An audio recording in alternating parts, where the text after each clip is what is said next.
Hello and welcome back for another episode of this season of Try This on Wisp Sports. I'm your host, Dr. Kirstin Lauritzen, and we have a fun episode for you today. I got the opportunity to co-chair putting on a 5K this past weekend, and so I'm really excited to talk about it because there's a new perspective that I have on racing that I'm really looking forward to sharing with you all. But first, a little update on training. So since this 5K is over, putting on this 5K, definitely this past week, it put a huge load on my schedule just because I'm the only one out of the entire club that has, not the only one, I'm one of the very few that has run a lot of races and done a lot of races. And so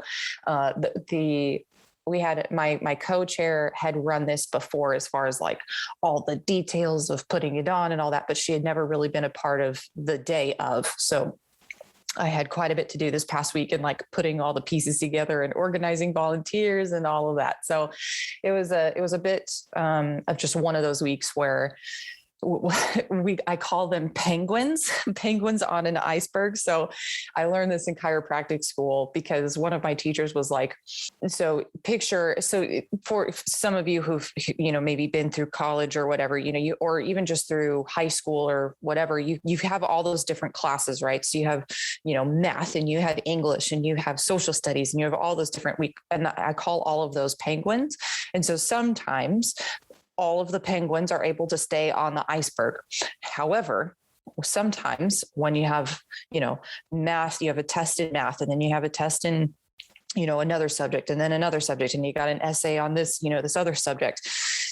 At some point, all of the penguins can't quite fit on the iceberg, right? So you got also like your social life and like all the other things that go along with that. And so my teacher used to say, so which penguins are taking priority this week, right? And so, in chiropractic school, we'd say, well, anatomy's we've got this. And then, one of our other classes like biology has another big thing that we need to do. And so I learned that this idea of all the things that you have going on in your life or in your week are penguins. So training for a triathlon was not a penguin that was as top priority as putting on the 5K and getting my work done. So training this past week was still good. I actually had at the beginning of the week a bit of a little bit of frustration because I'm just really barely getting back into a bunch of consistency with training, and it's not quite coming back as quickly as I would like to see it. And I feel like I've lost a lot of power, and I feel like I'm not quite where I would like to be. My coach reminded me that we just pretty much got back into, consistent training. So be patient. And sure enough, swims after that went pretty well. Although the swims this week were kind of weird because the pool got really, really, really hot. I think there was something wrong with their temperature gauge. So I was, on Wednesday and Friday, I show up for swim practice, and the pool, it's like hot tub in there. I jumped in, and usually, you jump in, you're like, oof, it's a little chilly. This time it was like, oh goodness, that's warm. So, and it was so warm that for some of our practices we were doing, we swam for like a little bit of it, and then we were kind of just playing around in the water more or less. With sculling, it's where I guess this is something that swim teams use a lot, where sculling is kind of when you're not necessarily like swimming, like you're not making a stroke with your arms, you're kind of trying to float in the water. And so we did a lot of that. And then the other sculling that I've never done before is trying to scull with your feet forward. So your feet first, and you're trying to basically move yourself along the water with your feet first. I had such a challenge with that. But it was a really interesting skill to learn. And I can see where that would really benefit, swimming in the water and being able to try to be on the surface. Because the one thing that I've always noticed about swimmers is it's first off that they're very efficient in the water, but second, it seems like they practically float on the water. And so part of that skill is learning how to do that. Right. So anyway, that's kind of what my workouts looked like. I did get to go do some mountain biking over the weekend, but the 5K kind of put a lot of pressure on my week for trying to put that on. So I'm really looking forward to this week and because now between now and December, my two priorities, my two penguins are the triathlon, training for that, and work. And those are like the two main penguins. So I'm looking forward to not having anything extra to do. So let's dive into the main portion of this episode. So as I said, this past weekend, I co-chaired putting on a 5K.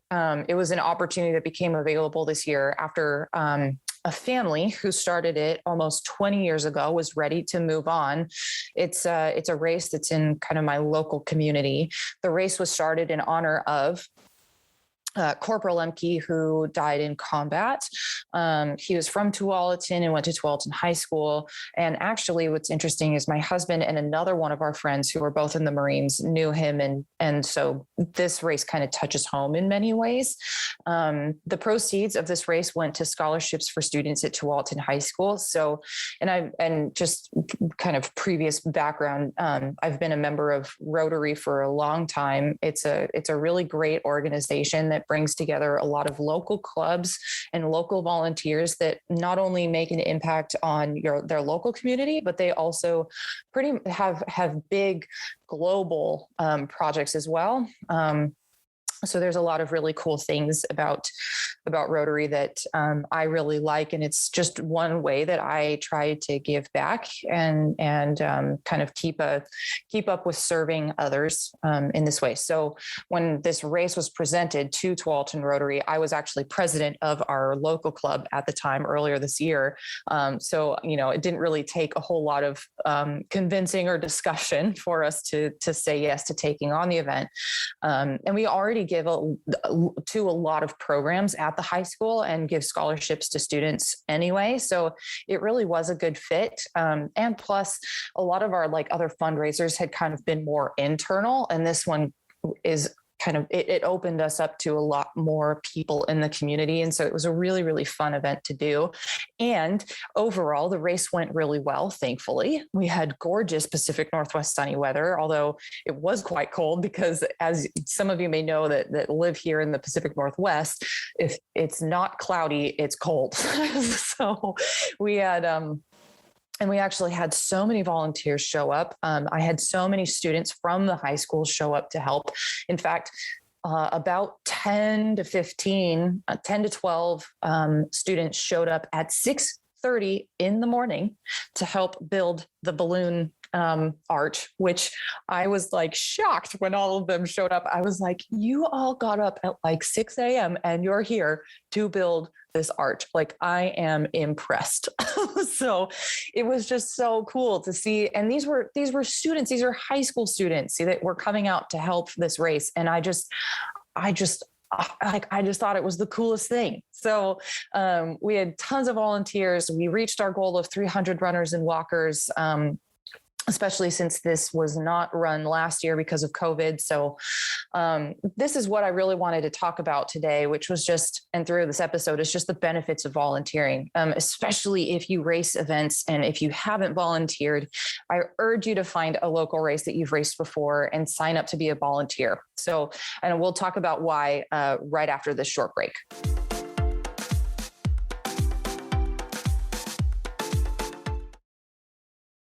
Okay, so one of the main reasons why I think that volunteering, especially for local races, is a really good thing to do is more or less just good vibes and good race juju. My coach actually once said this to me because I was thinking about racing an event, but it was a little bit too close this year to my Salem half Ironman. And so he said, what you could do is you could go out and volunteer for that race because it's a good thing to do. But I didn't quite, obviously I know the benefits of volunteering, but I didn't quite I kind of brushed it off and said, yeah, okay, like that, that is what it is. And I did not go and volunteer. After putting this race on and it being as much work as it is and seeing the benefits of having volunteers show up, I can definitely see how, and after also being filled up, right? Like I feel like my cup is full in a sense from volunteering this past weekend and putting this race on. It really can, I think, bring some good luck and some good vibes. On that note, the other reason why I feel like this race was, and putting on a race and volunteering was a good thing for me in particular, was simply just because after this last year of racing, it's been a tough year of racing, the Coeur d'Alene Ironman being as difficult as it was, and then having still some issues with signs that my body kind of went through heat stress. When I get into warm water, like showering, my skin is still showing signs of too much histamine, which it means that, my skin gets red and sometimes itchy. It's getting better. I've been working on it from like a health perspective, but the issues that have stemmed from that race have been fairly extensive. Plus also putting the other races on top of that. And so I've been sort of battling this, like not really wanting to go into another race, and have another really tough race. It'd be nice to have a race where things go well, where it doesn't feel like everything is like such a battle. So this putting on this 5K and being able to see runners that haven't really done this before really kind of brought a little bit of that joy back, to racing and why this is such a fun community to be in, and kind of reminded me and gave me a little bit of that perspective back of that.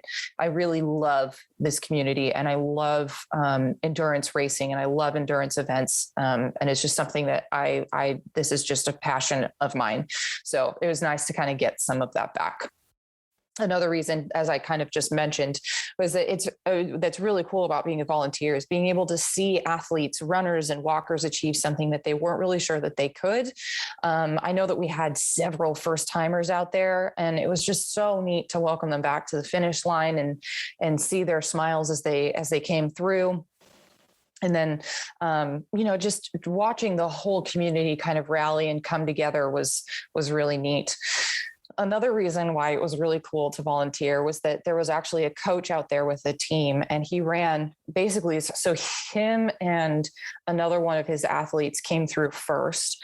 So they were number 1 and number 2, but then he went out and he ran each of his athletes into the finish line. And I'm fairly certain that some of them, this was their first time.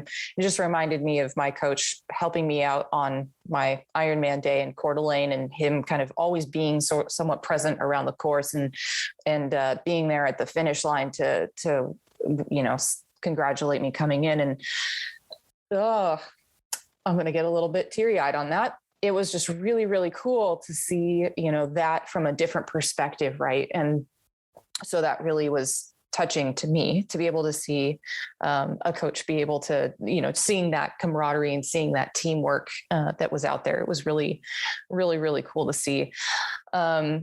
Another reason to volunteer is if you are looking to check out a new course that you're interested in as a way, you can go and volunteer and you can learn about the event there. And then, the next year go and race it. If you're kind of curious, but not sure you want to do an event, that's another reason to volunteer that can be really helpful. And then the last one that I have is that the last reason, but I'm sure there are plenty more, is that you can also volunteer as a way just to give back, right, to the volunteers who have helped you on a course that you loved.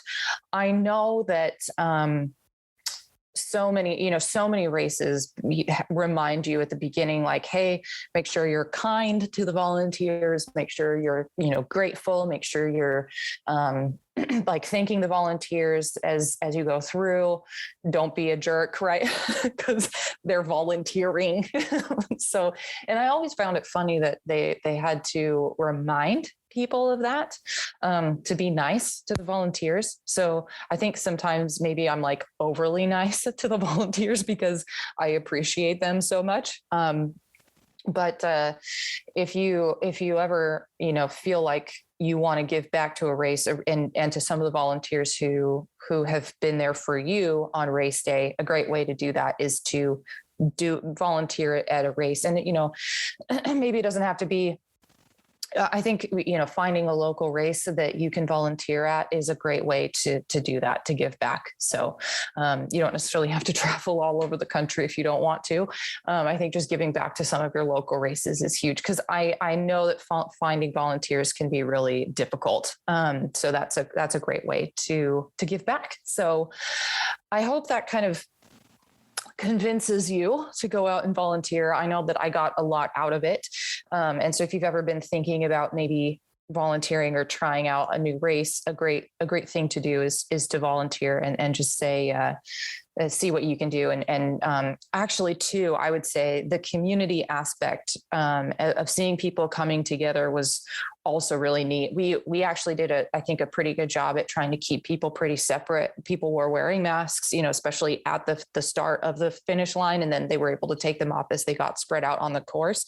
So we tried really hard to make sure we kept people safe, and we're trying to make sure we kind of kept people pretty socially distanced, which for the most part was pretty good. People were doing really well with that. But I think the thing that was so big too about this weekend was seeing like the camaraderie and the community coming together for a cause that they really are passionate about and they want to support, but also just seeing literally people coming together doing a race it was just really touching. It was a fun thing to be a part of. So, okay. So that's our episode for now, a bit of a short one this week.